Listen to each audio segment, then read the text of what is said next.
The setup continues until the Setup Applications dialog box appears. Setup has found the edit.com application on the hard drive and is assuming that it is MS-DOS Editor. It is, so we can accept the selection.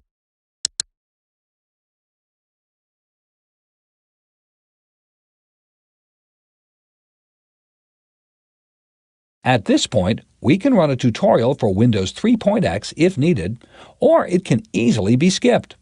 We could run it later from the Help menu, so let's skip it now.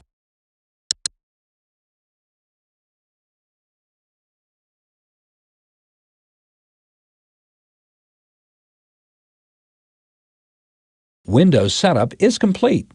Now all we need to do to run Windows is to restart the computer.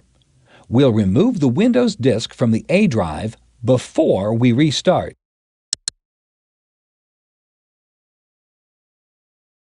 After the setup program restarts the computer, Windows will start.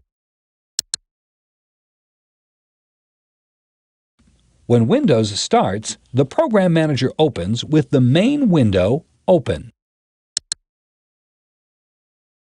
To install Windows 3.x, you must run the Install program. True or false?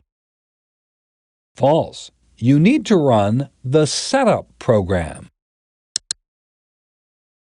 Windows 3.x must always be installed in a directory named Windows. True or false? False. Setup allows you to name the directory. Custom Setup allows you to choose the components of Windows 3.x that you want to install. True or false? True.